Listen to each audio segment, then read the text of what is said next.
ప్రభు నామమున మీ అందరికీ వందనాలు. ఈరోజు దేవుని యొక్క వాగ్దానము, నీ క్రియలను నేను ఎరుగుదును. ప్రకటన గ్రంథం 3వ అధ్యాయము 15వ వచనం. ప్రియ దేవుని బిడ్డలారా, దేవుడు ఎప్పుడు కూడా మన నుండి పరిపూర్ణతను, సంపూర్ణమైనటువంటి భక్తిని, ఆత్మీయ జీవితాన్ని దేవుడు కోరుకుంటున్నాడు.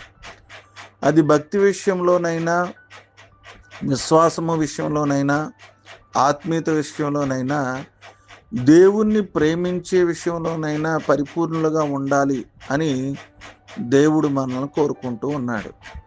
ఒకవేళ చల్లారని స్థితిలో ఉన్నా కూడా, ప్రభువా నన్ను సరిచేసి స్థిరమైనటువంటి మనసును కలగజేయమని అడిగితే ఖచ్చితంగా దేవుడు ఏం చేస్తాడంటే మేలు చేస్తాడు. నీలో ఉన్న ప్రతి బలహీనత దేవుని ఎదుట ఒప్పుకొని, అయ్యా నేను బలహీనుడిని, నాకు అర్థమైంది అని నీ క్రియలను నువ్వు ఎరిగి దేవుణ్ణి గనక ప్రార్థన చేస్తే దేవుడు సహాయం చేస్తాడు.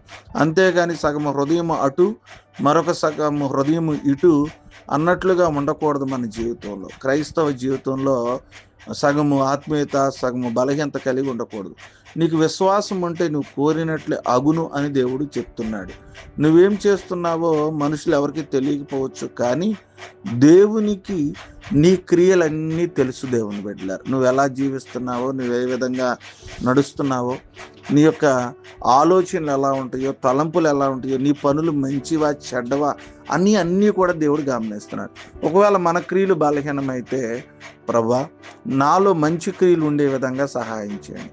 ఎవరైతే మంచి క్రియలను, దేవుని చిత్తాన్ని జరిగిన క్రియలను చేస్తారో వాళ్ళని దేవుడు ఎరిగి ఉన్నాడు. ఖచ్చితంగా వారిని ఆశీర్వదిస్తాడు. మంచి క్రియలతో దేవుని ఎరిగి దేవుని ఆశీర్వాదాలు పొందుకుందాం. కొద్ది మాటలు దేవుడు మన వెనుకల్లో ఫలించును గాక. ఆమేన్. తల వంచుకుందాం, కళ్ళు మూసుకుందాం. ప్రేమ నమ్మకం కలిగిన మా తండ్రి, మీకు స్తోత్రాలు. గతించిన దినాల నుంచి మమ్మల్ని కాచి కాపాడి మరొక శ్రేష్టమైన దినాన్ని మా జీవితంలో ఇచ్చినందుకు మీ స్తోత్రాలు. వేకుని లేచి మిమ్మల్ని ఆరాధించగలిగాం ప్రభు. అందుని బట్టి మీకు స్తుతులు తెలియజేస్తున్నాం. వాక్యం ద్వారా మాతో మాట్లాడి నీ క్రియలు నేను ఎరుగుదునన్నారు. నేను మంచి క్రియలను మీ ఎదుట కనబరుచుకునే విధంగా మంచివారిగా మేము ప్రభు, మమ్మల్ని మీరు ఎరిగేవారిగా మేము జీవించుటకు సహాయం దయచేయమని ప్రార్థన చేస్తాం. పుట్టినరోజులు, వివాహ దినాలు, ఉద్యోగాలు, ఆర్థిక పరిస్థితులు, వాతావరణము, అనారోగ్యాలు, ఈ దినపు పనులు, పనులు, పరిస్థితులు అన్నిటిలో కూడా మీరే తోడుగుండి మమ్మలను, మా కుటుంబాలను జ్ఞాపకం చేసుకుని మీ కృపలో నడిపించమని సమస్త మహిమ, ఘనత, ప్రభావాలు మీకు చెల్లిస్తూ మిమ్మల్ని స్తుతిస్తూ ఈ ప్రార్థన మా ప్రభును రక్షకుడైన యేసుక్రీస్తు నామమున అడిగి వేడుకొనుచున్నాం మా పరమ తండ్రి. ఆమేన్.